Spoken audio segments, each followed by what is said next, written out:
She's back. I'm back. I don't know how well I'm back, but I'm definitely back. Thank you, everybody, for the well wishes. It has been a grueling 3 weeks. Not only have I kind of dealt with some personal issues, but I have no clue what's going on in the world of hoops. That's why I'm excited to be back with Certified Unscripted. In fact, if you are joining us for the very first time and you don't know anything about women's hoops, trust me, with our panel of excellence, you'll be able to learn just about everything you need to know to catch up in women's hoops, especially WNBA action. So for all of you who are loyal fans, thank you. Can't say that enough. I'm Vera Jones. I'm your host. I almost forgot that part. I have even forgotten my name of late. But you'll never forget these names. First and foremost, I can't forget Penny Toler, the GM, former Los Angeles Sparks general manager, coach, player, window scrubber, the works. Penny, good to see you again. How are you? It's good to see you, girl. When I heard you were coming back, I was like, oh, yeah. So it's good to have you back. We missed you. Get some order up in here. Exactly. I'm messing out with what Rita's doing. She can't even find the light switch. No, I'm just messing with Rita. We also have Teaspoon is back. We missed you, and I can't leave you for 5 minutes. You go and get a new do. Okay, you never know. This might change too, but very happy to have you back. Happy to see your face and know that our prayers are always with you. Thank you. I really, really appreciate it. It has been a struggle, but just like everything else, we learn how to bounce back. That's why the world of sports is so amazing, because it teaches us that resilience that we need in all things that are associated with life and adversity. So what we're going to do today is you two, for starters. Wait a minute. Am I bringing in Riri? You coming in? Yes or no, boss? No, boss? No? All right. She mad because I said she didn't know how to turn the lights on. Anyway, don't be mad, Ree. No, we'll check in with Rita Haywood a little bit later at the end of our program. But for tonight, the first thing I did was went to the WNBA website, was like, holy smokes, what have I missed in the past 3 weeks? And it's game after game after game after game every night of this week. In fact, tonight we're on tap with Connecticut is at Dallas. Washington Mystics are at Seattle Storm. And I think that's at 10 p.m. Eastern time. You can catch that on CBS Sports, by the way, if anybody's out there going, where can I catch the game tonight? But catch me up. Penny, what's happening? The race is tight. I can see that just by the difference in the games in terms of how far everybody is apart. What's going on? Who's hot? What's not going on? Let's start with the playoff race. Let's start with the playoff format. I think we touched on it, but I can't remember because I miss you too, Spoon. I miss you. I know you've been busy with the Pelicans. Let's talk about the playoff format because of the way it is with the first two teams getting a bye and everybody. I love the format, like I said a long time ago, because everybody got to play to the end. Now, check this out. Seattle started in first. Okay. Then they dropped the second. Now, guess what? They're in fourth. Minnesota came from, remember, they were in ninth place starting, like 10th out of playoff contention. Minnesota done won. I think Minnesota's on a 9-game win streak or 8-game win streak. No, it's 6. And they're up in third place. And Seattle lost like Minnesota. I'm showing Minnesota on that 5-game win streak. I pulled up the screen. I don't know how well you can see it. I can see it, we have it a little bit. Put it on your big screen so we can check it all out. So as you're talking about the race, we got Minnesota, 5-game win streak. Connecticut's been killing it on a 9-game win streak. But go ahead. What were you saying about Minnesota? Connecticut and Phoenix been killing it. They're both on the 9-game win streak. But Minnesota, remember, they were at the bottom. Now Minnesota's sitting in third. And I'm going to tell you something. Unless Connecticut has a total collapse, Connecticut, I don't already giving them the number 1 spot. They got to pretty much have a total collapse. They're playing super, super great basketball. As far as I'm concerned, Jacqueline Jones is MVP, and Kurt, not because they're in first place. I always thought that Kurt Miller has done an awesome job. He would be my vote for Coach of the Year. But Minnesota came all the way from the bottom, and they sitting in third. And guess what? If Minnie don't win some games, and it's been tough lately for those guys, because I think what they're on, they just lost one. Liz Cambridge is out with COVID. Hopefully she can get back. So she done been in the protocol. De'Erica Hamby has been injured. So Vegas has been struggling a little bit. Vegas got to win some games. Where before Vegas and Connecticut and Seattle had separated themselves. Right. Minnesota has such a favorable game. Yeah. And, favorable schedule. And I'm not talking about anybody. 3 of their last 5 games are against Indiana. Not saying that Indiana can't beat them, but I just think that Minnesota's on fire. If Vegas don't win any game, Minnesota going to see themselves in second place, sitting at home with a 2-game bye. And Seattle and Vegas is going to be at the bottom. Phoenix, they're making a run. They can move up. Now, that's the top. So look at the fight to the end. Everybody got to win games. That's why I'm so excited. You got to play to the end. Now, at the bottom, Dallas. Y'all know how I love Dallas, right? Right. Dallas, come on and win some games, okay? Don't be up by 23 and lose. I want to see Vicky and Dallas get in the playoffs. See, I mean, I'm not speaking for Spoon, but coming from, I mean, I started my career with the New York Liberty as a broadcaster, right? So I don't have a team because technically we're not supposed to have a team, but it's hard just to, old habits die hard, right? Does New York have a chance? Because I'm a huge Betnijah Laney fan. What do they need to do? Penny's saying it. They got to win games. They said I got to go and win games. I mean, like she said, down the stretch, every game is important for everybody right now. So that's why the games are so good. Everybody's got to give everything that they have every minute of every game. The New York Liberty have to win games in order to stay in. If they don't, at home we go again. And I don't think that's what they want. Like you said, I think Laney and Natasha and Sabrina, they're really pushing this team to get into the playoffs. I mean, from the very beginning of the season, this team can make the playoffs. This team can make the playoffs. Well, if they don't win games, plain and simple, down the stretch, they won't be a part of the playoffs again. And you can't rely on other teams losing. That philosophy is gone. Ain't nobody losing right now because every game matters. And I'm going to tell you, like I said last week, New York got to go back to having fun. And that's what it should show everybody out there that it's a difference when nobody think you should be winning and you win. Now, the expectation is for New York to win. And they got to win some games. But they got to relax. Sit back, chill, go back to having fun. Because I'm going to tell you something. Their next game is against Dallas. And as far as I'm concerned, if Dallas win that game, New York ain't making the playoffs. And the reason I say that because the Sparks got a very favorable schedule. Washington, their schedule is extremely hard. You think the Sparks are going to come up into playoff contention? Yeah, they're only 1 game really out of the spot, and they got 2 games at home. If they can win those, if the Sparks can just win those 2 games at home, they're going to make the playoffs. Okay. I'm going to tell you, and that's helping. That's what I call helping yourself. They got Connecticut, Seattle, Atlanta, and Dallas. The next 2 games against Connecticut and Seattle. The problem is Connecticut and Seattle are still fighting for that number 1 and number 2 spot. The Sparks can beat anybody if they show up and play. They've been a little up and down, and I'm not going to lie to you.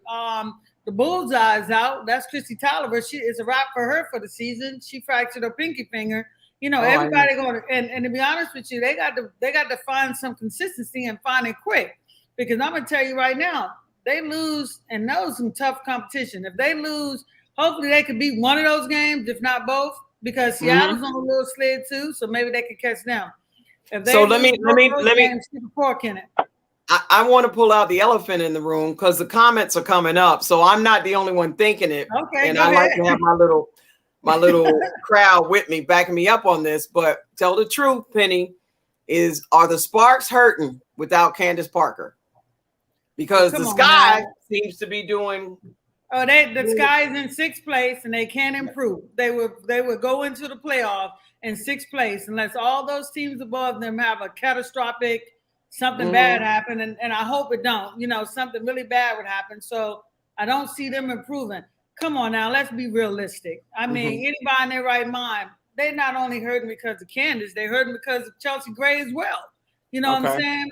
It's a lot. It's one of those things where look at the. I was the GM and don't recognize the team. So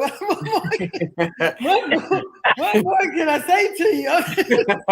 Even I don't even recognize it. I'm not trying to be funny, but I'm like, but at the same token, the team has talent. Hopefully Zoe B can find her little stretch, because Zoe B was balling one time. Yeah. She's a beast when she wants to be. After the break, it's kind of like been downhill, and I don't know what that is. Like I said, that's a 50-50 when a player not playing right. It's this one. It's your job to get you going, but then the coaches, you got to change something and get old girl involved, because Zoe B was a big reason why they were winning. Well, that's exactly what I was about to say. How are they getting her involved in the system? She's a great pick and popper. She will spread the offense big time. But what she's doing, or what I see, is she's just running to go set screens and nothing else. If that's all she's going to do for this team, and that's all they get from her, it's going to be very difficult for them to win. You talk about missing Candace, you talk about missing Chelsea. They brought a heck of a lot to this team for them offensively and defensively. So if you don't get something out of Zoe offensively, you're in trouble. And she was killing in the beginning. Remember, Spoon? She was a big reason when Nneka was out play. And Shanae was out. It's one of those things, like I said, you have to find that chemistry and you have to leave them out there. But I'm going to tell you right now, and I'm going to go on the record and say this about Zoe B. They ain't winning unless Zoe B's on the floor. And the reason I say she has to be on the floor is because of, like what Spoon said, her pick and pop. I mean, look at the threes she was hitting early. Now, all of a sudden, she's averaging 2 points, 3 points. You got to find a way. And even if that means tell them guards, stop shooting. You can get yours anytime you got the ball. Now you got to realize who's struggling. And this is why I tell people in the course of the game, it's not all about you. It's all about your teammates. If I saw my teammates struggling like that, and that's when as a point guard, I got to get them involved. And I'm going to tell you right now, they won't win unless they get Zoe B involved. I can tell you that. Yeah. And I'm going to tell you right now, Seattle coming into town, and they coming in to crush. Connecticut coming in because they know, and it's about winning games and winning them now. And you have to win down the stretch because you never know what's going to happen. Who would expect Liz Campbell to have COVID? Dallas in a fight for their life. They're about to face Connecticut without Isabel Harris. That's going to be tough with all that hype that Connecticut's coming with. That's a lot of pressure. You said it. But you said it, and you got to win now. You don't know what's going to happen to any player. Any injury could happen at any time. And this COVID situation that we have, could happen at any time. It's about right now, winning right now. And what I like about, when we talk about Connecticut, what I like about these girls are how they play so well together. They play so freaking well together offensively and defensively. The execution is unfreaking real. That's why they're going to be very freaking difficult to defeat in the playoffs. And this is why I say Kurt Miller should be Coach of the Year. Nobody would expect that Connecticut would be in first place without Alyssa Thomas. People forget she ain't even on the floor. But look how well he got Brianna Jones playing. And I'm going to tell you something. That leadership of DeWanna Bonner, and and Jack Well, as far as I'm concerned, hand her the MVP trophy. Straight up. I'm gonna change. Is it too early? Because one of the other things that I'm going, man, I missed out on a lot, and I'm trying to play catch up. So one of the other things is from now until September 19th. It's all about the GOAT. It's all about the GOAT, right? Voting for the top 25. Here's a question here. Who's the WNBA GOAT? Maya Moore, Cynthia Cooper, Lisa Leslie, Diana, or Swoops? And what makes the person the GOAT? She's going with Diana. You say what, Spoon? What makes a person the GOAT? I don't even have that debate. I don't even have that debate. There's so many greats in this game that a lot of people never had an opportunity to get to see play. You didn't even get a chance to see them in their prime and what they brought to to basketball, period. You're missing a whole lot of names on this list. So I really don't. I never have that debate. I don't even go there with the debate. It's too many greats that played this game that paved the way for me to be able to play it. I'm not going there with that debate. I know it's some great ones, and these names are awesome, but I'm not going there with that debate. Spoon messing up the question. Penny. I can go with it now. Look, Angel. Go with it, Spoon. This is the top 25 list. Okay, we're gonna go with it. Go Becky with it, Hammond. Huh? We're gonna go with it. Yeah, go with it. Okay, listen. Here we go. Okay, we want to talk about the GOAT. And we're not talking about the girls that I'm speaking of who played and you never got a chance to see play. And if we're going to talk about the names on that list to go, it's Cynthia Cooper. Yeah. I'm not going to name any other names. Cynthia Cooper. I had a chance to play against her. I saw how deadly and dangerous she was every single night. Right. I saw how she changed the game of basketball, how she brought the excitement to the people as they're watching her play. People come in the dang place ready to watch Cynthia Cooper perform. That kid, she got it. And that's on and off the floor with her rapping. And then Spoon, I'm going to tell you something. Great minds think alike. Hold up, but Veer, I want to, after this, I still want to hear your top 5, and I'm going to give you my top 5. Okay, let's go. Thinking about who would be the GOAT. And I'm going to tell you, I came down to 2 people, and it was between Cynthia and Diana, right? Yeah. And of course, I like LL, but, just being, what it is. And I came to the same conclusion you did. I said Cynthia is the GOAT. And I'm going to tell you why. Because all these players that she being compared to, they were in their prime. Cynthia was on the tail end of her career, still kicking B-U-T-T. Okay? Cynthia, if they had of course Cynthia in her prime where we saw her overseas, Cynthia might would have averaged 40, And I look at it because I'm going to tell you, I love me some Diana. I love my girl LL. And I love Diana because I say, I love Diana because Diana can talk and kick your butt at the same time. But remember, Cynthia came in. Nobody was hyping her up. We knew about it. And like I said, Cynthia came in on the tail end of her career. Swoops in her prime, Leslie in her prime, Diana coming. And what she do? She won not 1, not 2, not 3, but 4 in a row. And I think, if I'm not mistaken, she might have been MVP of all of them in the playoff series. All of them. Say something, and that's undeniable. And this is a person coming off a plane at that point, probably 10 years overseas already. So for me, it's Cynthia with Diane right there behind her. And I'm telling you, and I'm just something good because Cynthia ain't care. Cynthia, like, I'm taking all y'all to the cleaners. Yeah, everybody. Yeah, and Cynthia came in, and Cynthia took her spot. And I'm telling you, like I said, Cynthia at that point was at the tail end of her career, kicking everybody butt that was in the prime of their career. Yeah. So I'm with you on that one, Spoon. Who did you have there as the GOAT? I was particularly, since we had her on the show, I can't not say, right? So I struggle. I struggle because, again, we're asked to, as broadcasters, as analysts, we're asked to do this all the time. And no matter who you pick, you get beat up, right? And so you have to justify your picks or whatever. And it's also, I'm looking at, I'm going in circle here. Huh? I'm going in a circle here. I'm going in circle here. I'm looking at this list. So based on this list, I'd have to say it is for me. It's cool. Taurasi's right in there with me.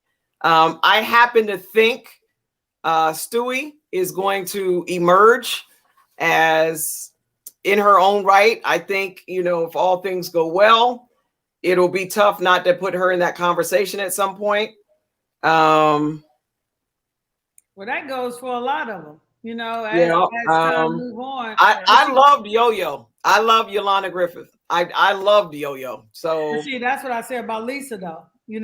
But Lisa. I mean, I'm looking at this list, but it's interesting because for whatever reason, the more I look at this list, the more that the bigs, the only guard that, and maybe that's why they stand out for me, is Taurasi and Coop emerge as the only, because everybody else, like I'm looking at a lot of bigs. I think Lisa Leslie, there's a lot to be said for what she did. So it is tough. Yeah. It's tough, but you got to pick somebody. But the one thing I say about Taurasi is, and this is what I say about Taurasi, Taurasi was kind of that bridge between old and new when she came in. Tie that knot. It was sort of like when Jordan came in after Bird and Magic, you know what I'm saying? And Taurasi came in. But I'm going to tell you something about that top 25 list because we're going to talk about it. Because I'm going to tell you something. There's some other names like Spoon say, getting back to what Spoon was saying about there are so many. And it's interesting what they were picking on because I guarantee you, nobody will ever get it right. And this is why a championship is so valuable, because there can only be one champion. You know, if the MVP, any of that stuff, everybody can always argue that, right? But listen to the names that didn't make it. Let's start with our Teresa Weatherspoon. I hope I'm not embarrassing you, Spoon, but you deserve to be on that list. I know you probably don't freaking care, but you deserve to be on that list. I mean, you've done a lot for this league. I mean, your personality, your energy, without you being the entertainer, like I said, there's very few people minus you and what's her name? Tisha Pinachero that can win a game without even shooting a bucket. That's hard to do. Because most people focus on offense. You know what I'm saying? And Pinichero's on the list. Yeah, and she's on the list. And how do you not bring that if without your excitement, Spoon, and your energy to help get this league started?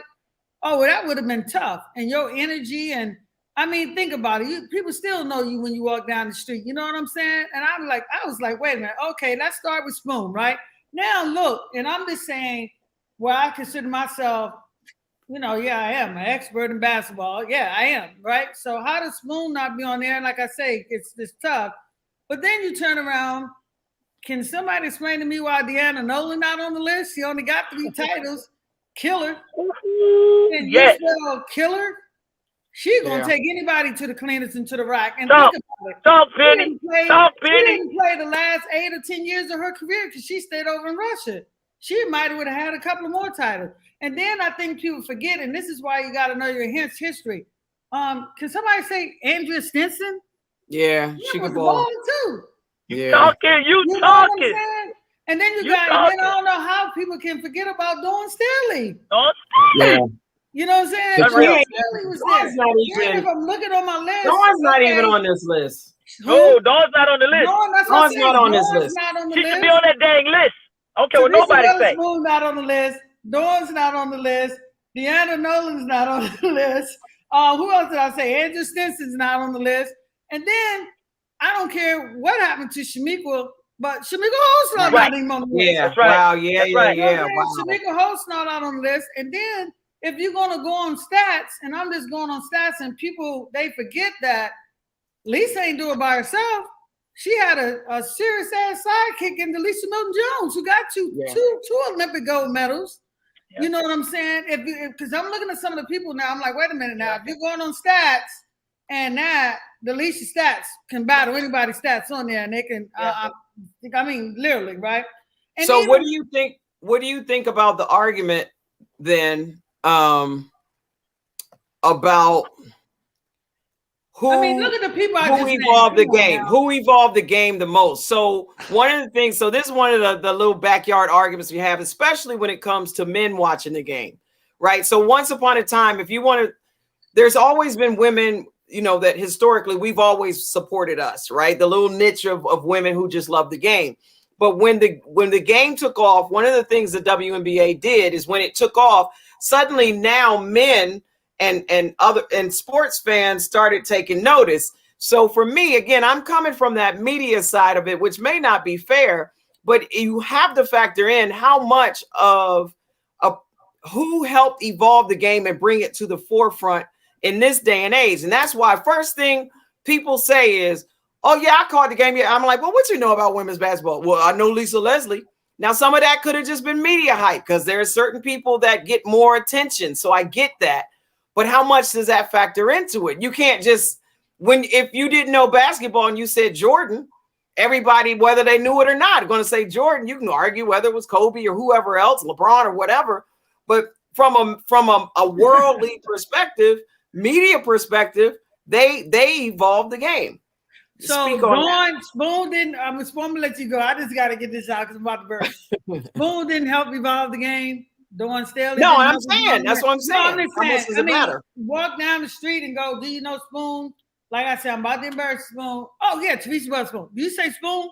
I mean, think about it. If you got a nickname, Spoon, got one name. If you say Spoon, it ain't even Teresa Weatherspoon. It's Spoon. You understand what I'm saying? That's like Prince, Madonna. Yeah. You know, like you get what I'm saying? And I know Spoon ain't gonna say it for herself. I'm gonna say it myself. Dawn Staley, and like I say, this is why you got to know your history. Stinson, You getting what I'm saying? I mean, Deanna Nolan, as far as I'm concerned, might have been the best 2 guard to ever play the game if you put Taurasi at the 3. Yeah. You get what I'm saying? This chick was just like legit. You know what I'm saying? These are some people that I'm like, you know, and then of course, you know, I'm looking at this question up there. Of course, well, I'm gonna let you answer, Spoon. I mean, everything evolves with who started it. This game wouldn't be here without these people that I'm naming. But you're so right. You know, you're talking in the right direction. Is where's the history? You got to understand the history and where this. If you don't speak Cheryl Miller's name, you're in trouble. Cheryl Miller started some stuff that people are doing now. She was doing then. Then Teresa Edwards. I'm like, how in the world you leave that name out? Yeah. T. Edwards. That tells me a lot of the game of basketball, women's basketball, that we're not reaching and digging deep into the history. You talking about evolving the game? These two right here alone. Lynette Woodard alone. Right. I mean, we look at them like, oh my God, look what she's doing. We're trying to add what they're doing into our game. What they're doing now, they did then. I'm talking just 3 names. I ain't give but 3. And if you're talking about a post player, and then you're talking about being versatile and playing outside, inside, Katrina McClain. Katrina McClain was unfreaking believable. These girls evolved the freaking game. That's evolution right there. And Janice Lawrence. You're talking. So these are people that I look back at that I know evolved the game because I understand the history of the game. I get it. I understand. But I know what some people are going to say when it comes to Katrina, when it comes to Cheryl, when it comes to, you know, some of these names that they didn't play in the W. But Teresa did, Lynette did, and Teresa I thought Teresa had a good career. Minnesota wasn't as good as they were when she was there. Right. And people called on the tail end. It's interesting because I remember we were playing a preseason game in South Dakota because our owner, Carla Christopherson, was from South Dakota. You know what was interesting for me, and this is when I knew the time was changing, right? We went in this gym, and granted, the Candace Parkers, the Taurasis, you know, the Asia Wilsons, the Briannas now, they got all this television on them. So, of course, a lot of people are going to know them now. But what was interesting to me when I said, man, the time is really turning, because when I look at, we were in the gym and we were warming up and all the kids came in and they ran right past Lisa to Candace Parker. And I say, here go one of the greatest in the game. You get what I'm saying? They literally went right past Lisa to get to Candace Parker.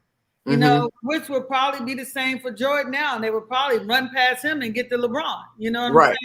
Or Kobe. And that's when I said, wow, the magnitude of television. You know what I'm saying? Yeah, that's what I'm saying. The media element, you can't dismiss it, good or bad, right? It's going to play. But if you get players to pick a top 25, I guarantee you'll have a different top 25. Oh, it always is. It always is. Just like the players pick the All-Star game this year, you notice who they pick. If you got the players, it would have been nice to see that too. Hey, the players that have been in the game, it would have been nice to even see it just to compare the list, because the players, I guarantee you, are going to have a different. I look back at my list that I had. I even had Isabel Fizikowski on it. You know, she was one of the best foreigners in Isabel Fizikowski. Yeah. She was one of the best foreigners before, you know, Lauren Jackson got here. You know what I'm saying? Ava Nemkova. Overseas, how good she was. Ava Nemkova. Yeah. Yeah, Nemkova. Yep. Yeah. Well, Anita Skipper made a good point, though, that one of the things where the water gets muddy is because purists that have a passion for women's hoops, we want to go obviously in history, like Spoon said, the people who paved the way for. But when it's just about the WNBA, the greatest that played in the WNBA, then it does become a different story. So I don't think it's about. But Deanna Nolan has 3 titles. Andrea Stinson, one of the best ever. Teresa Weatherspoon. Dawn competed for a championship. These people that I threw out there, minus the Cheryl Miller, the Katrina McClain, Deanna Nolan got general stripes. You know what I'm saying? Dawn Staley, Spoon. Yes. I mean, these are people that help evolve this league, how you say, stay relevant, because without the energy, the excitement, and the names, it doesn't happen. You understand? Right, and this is why I say the people I'm naming, that's why I didn't name some of those other people like Cheryl. I can go name, at least ain't gonna a whole bunch of them. I named people that were in the W.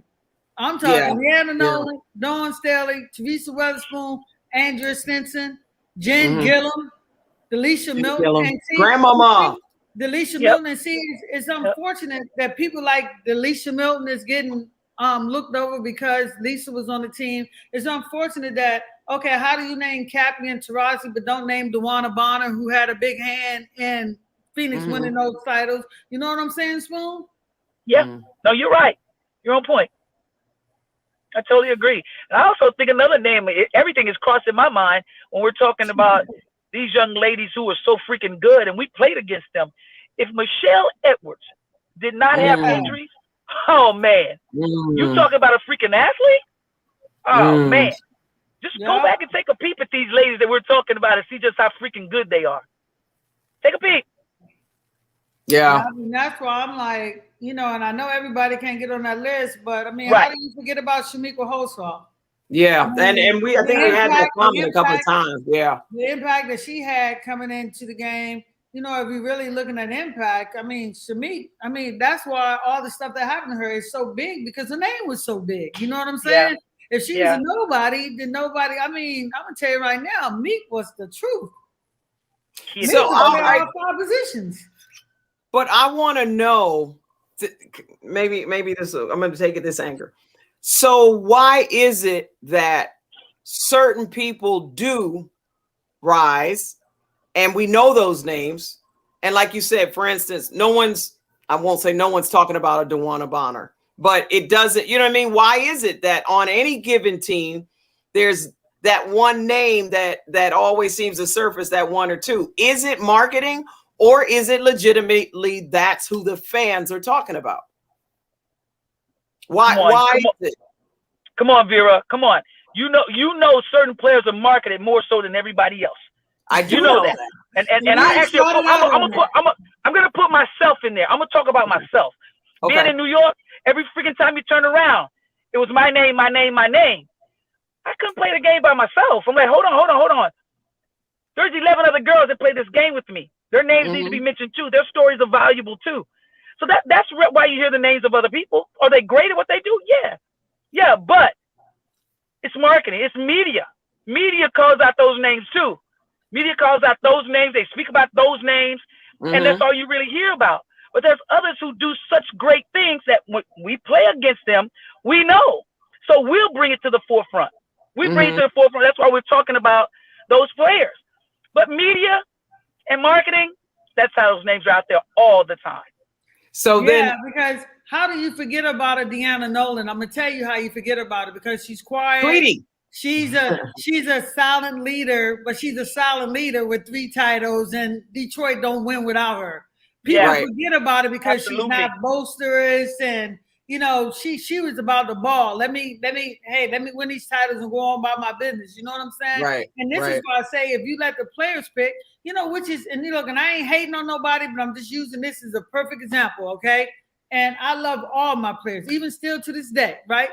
But that's why Candace Parker, the media picked her as Defensive Player of the Year, but when the coaches and the players voted, she didn't even make first team. Because there's a difference when players are voting, because players are going to look at what matters. But, okay, I want to go there. Right. You get what I'm saying? All right, I want to go there. No, but you know, it's not I know for a fact, I'll even take it out. Candace deserves to, you know, be on the GOAT team, no question. She deserves to be on there. But everybody on that list, we're not saying don't supposed to be on the list. We're not in any way saying we're taking anything away from anybody on the list. Exactly. Absolutely not. No way. We would never do that. About. Yeah. I don't know how you leave Nolan and Spoon and Dawn and Stinson off. I just don't do whatever. I mean, but I want to go back to one point that you said though, because this is another argument that goes on, especially I'm going back even into the college game where this happens, and I'm going to have to fight somebody that says it doesn't happen. When you allow coaches and players, you got the hater syndrome. No, you can't vote for your own. You can't vote for your own, which I think is fair. It ain't a hater syndrome. But I'm not voting for hers. In other words, I'm not voting for hers either. If I can't vote for mine, I know that, you know, her player, you know, but and that happens too. But everybody. Yeah. Yeah. But everybody. But everybody what? No, I'm just saying. So everybody, when nobody votes for me, so everybody hating. No, but it happens. I'm just saying it happens. That's why to me you gotta have both. I agree with you that probably goes on, just like everybody's mad at Connecticut because a lot of them make the All-Star team. I mean, maybe Olympic team. You know what I'm saying? But at the end of the day, like Spoon said, Gino pushes out legitimacy. They all come out straight ballers, and I mean, all his players get championships at the next level. So say what you want. I mean, they back their playing up. You know, they back up their game with their playing. You know, it's an interesting thing, and I know you can't get everybody on there, but like I say, I mean, I'm just, you know, like what you're saying. You got haters. The media's got their favorite. And the media, absolutely, and that's why you have to have both. Looking at players straight up, and I'm gonna say what the fans be thinking. I be looking at some players, I be like, they're garbage, but yet the media be like, go get it! Oh my God! Like I got 2 weeks. I'm like, hey Spoon, I be looking at some stuff overseas. You know how you lose. I'm with you on that. You like, wait a minute, come on. I know you're not amping this kid. Come on. I know. I'm with you. I'd be like, no way. And you know what? Even when I was a GM, and I'd be like, oh well, I can count that player gone because the media gonna make that team take that player. Mm-hmm. That's why I always say I take my hat off to Bill. Bill ain't drafting nobody he don't want. Mike Tebow ain't gonna draft nobody he don't want. He don't care what the media say. The Sparks, when I was there, we ain't taking nobody unless we want it. It ain't got to be if you like them or not like them. Yeah. I'm gonna tell you something, and nobody out there want to say it, but you know what I'm saying is true. Right. Can't be some players straight up can't play, footwork bad, and they still be picking them as the number 1 and number 2 pick. I'd be like, okay, like I said, my eyes are only trained to see one level, and that's up here. So I'm gonna say right now, it's very difficult sometimes, even without the GM, to watch college because of the quickness of the game, and I've only been up here, and then because I started looking at people in Spoon, you know, in our era. No, I didn't have to have a coach to give me a scouting report. I could look at that player, be like, left hand weak, or that, going to spin, turn around. We ain't need all that. We could play and think at the same time, even if you didn't give us a scouting report. We done scouted them ourselves, right or wrong, Spoon. No, you're right. You're right. But we watched more. We watched more games. Yeah, we watched more. We watched more before the scouting report got to us. We already knew the scouting report. We knew it, right? Because we watched games. We pay attention. We pay attention to what people do. And I'm asking you, Spoon, and don't get me wrong, man. I'm gonna put it this way. I'm gonna tell you something. We got a lot of hype mics in college, okay? And we got a couple of hype mics up here too, okay? I'm gonna tell you, because I'd be like looking at some of this stuff, and I'd be like, I'm not gonna lie to you. And I say this, and I know it's different, and that's why they're fans, and this is why probably we're professionals in the sport. Because sometimes I'd be baffled at what people be looking at. Because I'm gonna tell you something. You got a lot of imitators out of here. I mean, Spoon, do you think I'm lying? No, your point. And then I'm gonna tell you, then you got players that I look at and I'd be like, well, okay, they got 20, but could you get that 20 before your team was down by 20? You know, these are the different things that we look at, or getting a pick, or like for instance, one time I had a player ask me, Penny, why did you trade me? I said, because you were perpetrating, straight up. And what I mean by perpetrating, like, it's not, you have to play, one thing, you have to play for the team. 2, fake playing defense. You can see all these things. When at this level, you know when the pick coming, how you should get over. You know, Spoon, we could coach ourselves back in the day. Yeah. I don't see that very much now. And granted, it's a lot more pressure to win, but I'm gonna tell you something. When I look at college players, and college coaches don't get them better, knowing that there are 4 in college and about to be a 3 here or 2, I'm be like, shame on you, because it's still your job to prepare that player for the next level. Because guess what? You're winning on that player back. You're getting a contract extension, and that player will never be seen from before. And I can throw you 100 of those players. Yeah. Penny, did you see Gino say about NECA not making it? He was like, you got Griner, Charles Wilson fouls, and he said Deladon wasn't there, so he was saying who you take off for NECA. No, I didn't see it. Well, Netta, I like your name. That's my cousin name. Who do you take off? you know, and then Angel McCoughtry wasn't there. You know, it's one of those things where I'm gonna tell you that's a low. Oh, and then he forgot one, Asia Wilson. Throw her in. Yeah. Right. He forgot one. So Netta, you should have threw Asia Wilson in there too. I'm gonna tell you the bigs now. I mean, look at the top of the leaderboard and the top of the rebound. This is the first year where I think the top 4 position all go to big people. I think that's Tina Charles, Jacqueline Jones, Asia Wilson, and there's one other big I think that's in there that's balling out of their mind. You know, I mean, that's a tough position. You know, if NECA had went, that would have been awesome. But I mean, you look at the roster. Netta, what you think, Netta? Get back to me, Netta. Netta, I'm waiting on you. Get back to me, Netta. Coming back at you, Netta. All right, I like this one. Kobe Bryant turned 43 last week. It's crazy how time flies. You know, it was a really, really sad moment. Only a year ago? I don't even know where we are in history, but any personal memories? Oh, wow. I do. I have wow. This is really crazy. This question was asked, but in '99, I lost my nephew, and it's pictures of my nephew, and he actually looks like Kobe. And Kobe sent me a message and said that your nephew really does look like me.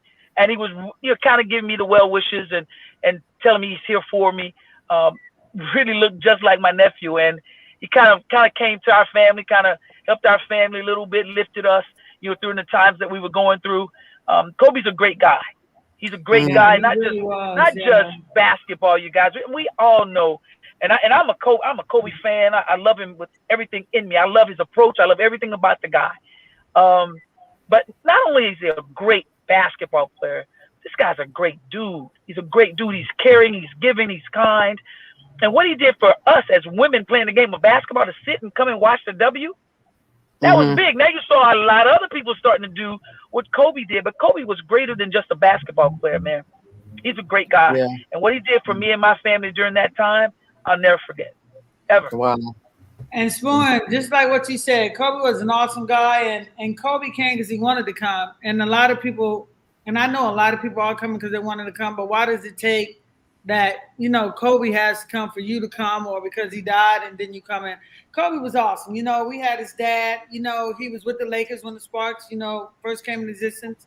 Always had something good to say, was always willing to help anybody and critique your game. I mean, if you asked him something, if he had the answer, he would give it to you. You know what I'm saying? Yeah. My memories of him are always off the court. Even when I was a player, we used to go to Gold's Gym in Venice, and he would be up in there. He'd be like, "That's what I'm talking about. Get that workout in. It's 5 o'clock in the morning. We in there working out." You know what I'm saying? Yeah. When his dad was coaching, he would come in the gym, look at people game. I know he helped Candace. Right before he passed, he was just about to have a sit-down film with Chelsea. He would call, and what a lot of people were probably afraid to approach him, but if you approach him, he was very approachable. And if he could help you, he would have. He would have helped you. Yeah, that's one of those things that is just like, unbelievable when you think about it. And especially you feel it when you're in LA. When you're in LA, you feel it. Yeah. It was a tough time. I'm gonna pop in Neto's answer real quick. She's taking the big from the links out for NECA. Who's she talking about? Nafisa Collier. Oh, Collier. Nafisa Collier. It's interesting too, because I sat on the Olympic board before the ding dong. Okay, I saw Nafisa come from, and oh my God, how you say what a difference a year make? You know what I'm saying, with that Olympics being pushed back? Because I seen Nafisa, who was just a part of the core and practicing, go from that, but you can see her greatness, go to something like, look at what she is now. Ever since she done came back, Minnesota's all the way up to number 3. Sure. As soon as they inserted her, Minnesota started winning, Yeah. I believe that, Netta, you definitely have a point, but the point probably would be for Nafisa too is if Angel McCoughtry never got hurt. You know what I'm saying? Because if you're going to play the what-if game, you got to play the what-if with Angel McCoughtry. Everybody. Yeah. Because then, you know what I'm saying, with everybody, it probably would have been a whole different front court at that point. You know what I'm saying? Because I'm going to tell you, Angel was giving people the business. You know what I'm saying? And people liked her. So, but I get where you're coming from. You know, that's an argument. That's definitely a legitimate argument. You know, definitely legitimate. But I can tell you, watching Kaya from the beginning to now, it was like I said, what a difference a year make. I mean, look at Asia. If the Olympics went on when it was supposed to go on, you know, would Asia be in this conversation too? You know, but Asia, I mean, how you say, what a difference a year make. These cats grew up and done showed out. Did you all? There's another question about Lisa Leslie getting cut from the '92 USA team. Did you know that? Actually, I did not know that. Did you? I did because I was a part of the '92 Olympic team. Okay. Yeah, I didn't know that. I didn't know that. I struggle. I don't know. I struggle in my recollection to. I wouldn't cut Lisa Leslie for nothing. I don't care what she even just walk in the gym and stare down people if you need to. Yeah, keep her for that. I don't know who posed for her. Yeah, back in the day that year, but that's kind of stretching it. I don't know unless I mean who was the spoon? Was it Ann Donovan, Katrina McClain? Ann was in there, not in '92, but you had Katrina McClain, Medina Dixon. But yeah, she was still young. She was still okay. She was kind of young then. Yeah. Okay. Yeah. Yeah, that's what I said. Medina Dixon, when I'm looking at it, I was like, okay, probably had to, probably made it the next go round. You know, yeah, but you guys, you saw what Lisa was about to do. I mean, during that time, you're like, oh boy, this kid is going to take over. That's when you know when you move on. You know how they always say passing the torch? You knew putting this thing in her hand, she got it. This kid can play. And she had the attitude, the approach. She wanted to be great, and she wanted you to know it. She's going to let you know it as she's playing the game. Lisa is what she is, and she's there for a reason. Double L is hell. Yeah. I mean, and, you know, I keep telling people, and, you know, when I look back, you know, I almost wish I had a kid because I wouldn't even tell my kids Cinderella stories. I would tell them Spark stories. God knows I got a million stories to tell them. I know you do. Bad, you know? And, you know, I'm scared of some of them. I just done seen so much, you know, like between, I'm going to tell you something. When I look back now, and I was just talking to Johnny Buss. For you out there, that's the coolest white guy y'all ever going to meet, JB, Johnny Buss, okay? Me and JB were just talking the other day. So JB is Johnny Buss when you hear me say that. JB comes in, and he always remembers the strangest things, right? So we in the office and he comes in and he goes, hey, Penny, come here. I want to give you this. How Johnny talked to me. He's excited. I got to give you a hug, Penny. I got to give you a hug. I'm like, for what? He's like, today was the day we won our first championship, which was last week. I said, Johnny, he go, Penny, you don't remember that? You don't know the day? I said, Johnny, no, I don't. But I got a ring to prove it. But no, I don't. But he's that sentimental that he remembered the day that the Sparks won their first championship, you know? And when I say stories, I was telling Johnny, when I look back now, you know how you don't realize you're in the midst of history and a legacy until it's, you know, like you out of it, that my first 10 years were probably the best years of my career to shape me as a GM, because I say when GM things were going on, I had Jerry West and I had Mitch Kupchak, and Mitch loved the Sparks. He would call me often. And they would come and give me the best advice where other people might have had to Google it or look it up. All I had to do was walk across the parking lot or bump into them in the restaurant that was upstairs of the practice facility. Because Mitch Kupchak, I'm going to tell you, and I'm not going to tell you the secret because you can read that whenever I do get around my memoirs. Mitch gave me the secret to how to win the Sparks' second championship. You know? And it was something, I was such a young GM, not even thinking on that level, that the Lakers, you're not going to get no better than that organization when it comes to its history, its class, its education. You know what I'm saying? And they always wanted to make sure that, at least I'm looking at the GMs now, that I was educated and knew what I needed to know. So when I saw these things later in my life, I had already seen them before. Everything in sports has been done. Yeah. You just have to be a good student. And there are a lot of people out here that are not good students. I think one of the biggest things about being a part of professional sports and sports in general is just all of the fabulous people you meet, particularly those that are willing to mentor you and, and teach you what you needed to know. One of mine was Robin Roberts. Spoon, here's a question on that same tip that you were connected to Gregory Hines, somebody that wasn't necessarily a sports guy, but certainly should have had, it's gone on record that you have an impact, that has had an impact. What did he mean to you? Gregory and I, we were very close, not just on the court, but off the court as well. I got a chance to sit and talk about his history, being one of the greatest tap dancers to do it. And he just talked to me about those things and talked to me about New York, kind of gave me the insight about New York. And a lot of times, even when we played in LA and he was working in LA, he would show up at the games and have on a Liberty uniform, and this sucker was getting big time. And I used to be like, I'm gonna beat you up. I'm gonna beat you up, Gregory, because he used to work out in the morning at 6 o'clock a.m. with one of a renowned trainer called Charles Glass. He would wear your jersey, Spoon, to those gym. And I used to be like, Gregory, I told you you ain't gonna be in LA with that Spoon jersey on. He would. We were extremely close. I mean, it was devastating time for me to lose such a wonderful man who truly loved me, cared for me, and was there for me. That's big, especially when you walk into New York and you find greatness in New York and they're taking over New York as well, and they pull you in and they try to be of help to you. That's who he was for me. I mean, he kept me hyped on the floor. He would say things to give me extra energy. I didn't think I needed any more. He would give me more energy. He's just a wonderful man, and I'm glad that I had an opportunity to be a part of his life, as well as him being a part of mine.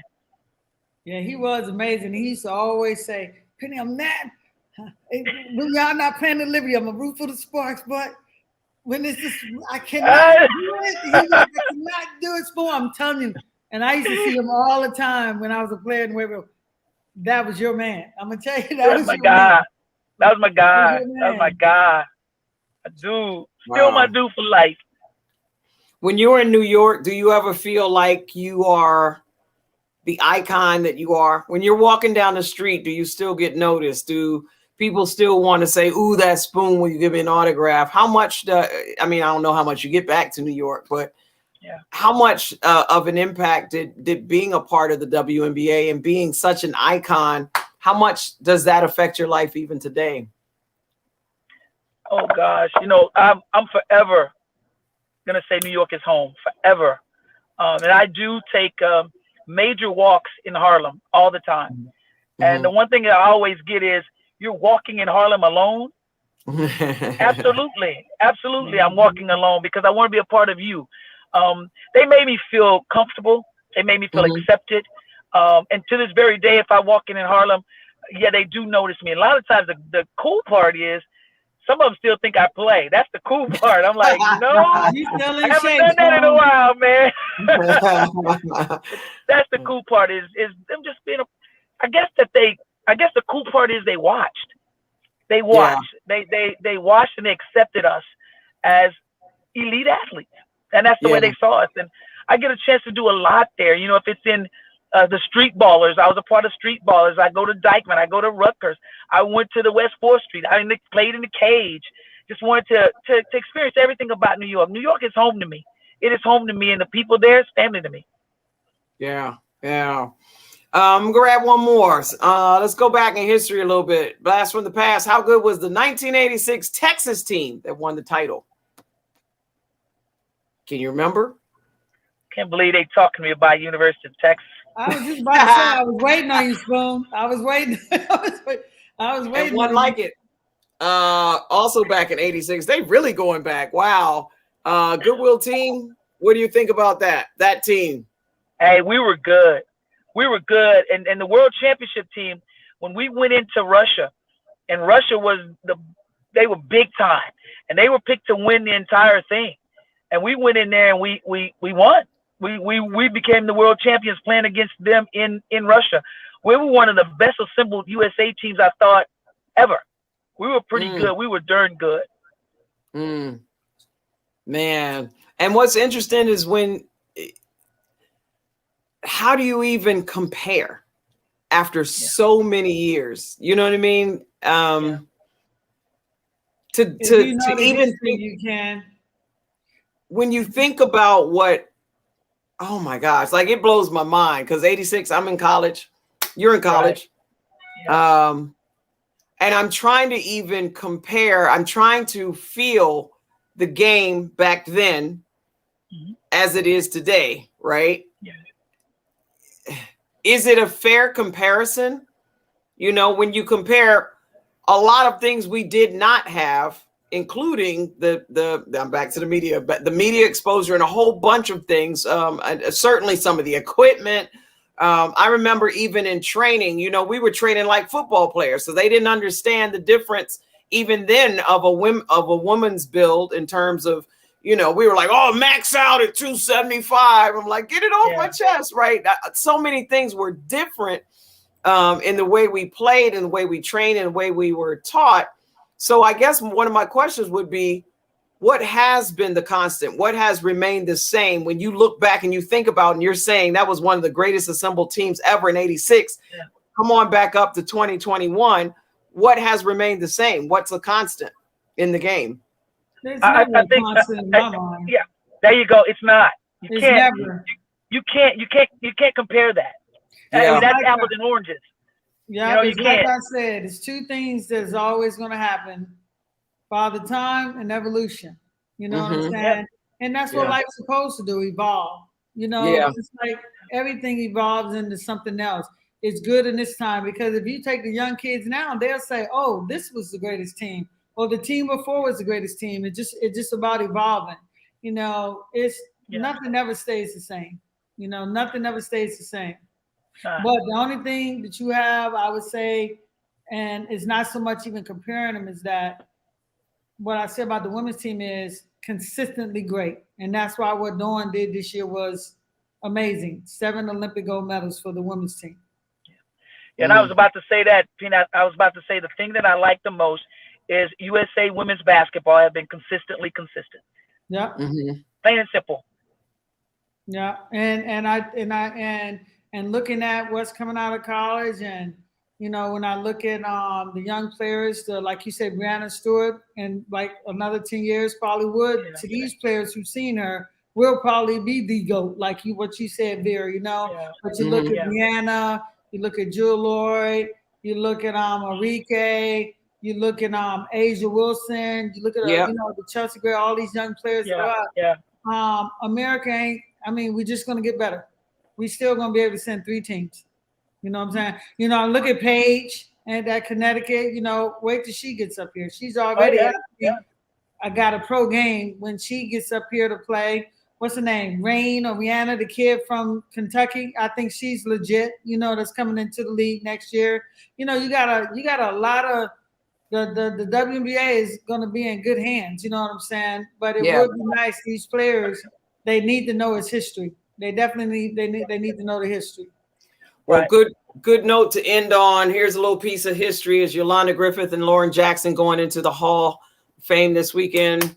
Applause and kudos for that. Yeah, thank you, Hoops Hypes, for keeping us up. And what else did I see? Teresa Edwards has a new book out called Black Gold. Did you know that? No, I did not. All right, so now we got our reading list down, and that's why this show is so great. You guys help make it great. If you're watching us on Facebook or YouTube, every Tuesday night, come hook or crook, even if I'm not here, the show went on. I don't know how it went on. Yeah. Before we leave, and this to the audience, and we're gonna start out with some of y'all questions next week. Before we say it, next week you might have a better clue. Okay, to this panel then, who's the last 2 teams to get in the playoffs? Who's gonna be the last 2 teams between Dallas, Washington, the Sparks, and who else? Dallas, Washington, the Sparks. Who am I forgetting? Right now, you got the Liberty. Yeah, you got Dallas, New York, Washington, LA. Who are the last 2 to get into? Who are the last 2 to get into the playoffs? Hey, I'm gonna give you my 2. I'm gonna have to go for us, New York Liberty, and I gotta go for my girl VJ. Let's go. Washington, Dallas Wings and the New York Liberty. Oh, Dallas. Okay, I'm going with New York and I'm going with New York and Washington. And I'm going with the Sparks and VJ, Dallas. Woo!